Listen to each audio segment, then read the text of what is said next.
Junior NTR Janata garage cinema ఇప్పుడు రాజకీయ వర్గాల్లో హాట్ టాపిక్గా మారింది. ఒక సినిమాపై రాజకీయ వర్గాల్లో చర్చ దేనికంటే నందమూరి తెలుగుదేశం పార్టీల మధ్య ఉన్న అంతర్గత విభేదాలు.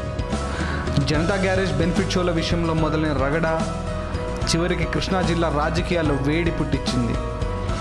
జనతా గ్యారేజ్ సినిమా బెనిఫిట్ షోలకు మొదట ప్రభుత్వం అనుమతినివ్వలేదు. దీంతో జూనియర్ ఎన్టీఆర్ ఫ్యాన్స్ ఫైర్ అయ్యారు.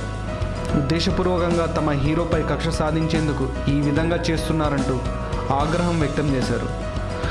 మిగతా హీరోలకు లేని నిబంధనలు ఎన్టీఆర్కి ఎందుకంటూ నిలదీశారు. బెనిఫిట్ షోలకు పర్మిషన్ ఇవ్వకుంటే కలెక్టరేట్లను ముట్టడిస్తామని జూనియర్ ఎన్టీఆర్ అభిమానులు హెచ్చరించారు.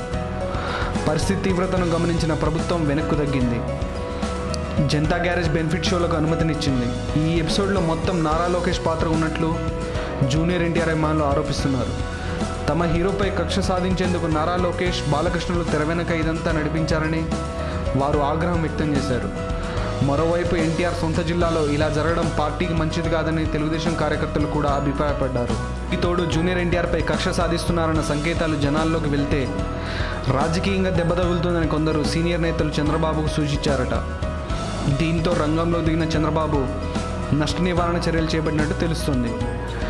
బెనిఫిట్ షోలకు అనుమతి మంజూరు చేయడంతో జూనియర్ ఎన్టీఆర్ అభిమానులు ప్రస్తుతానికి శాంతించారు.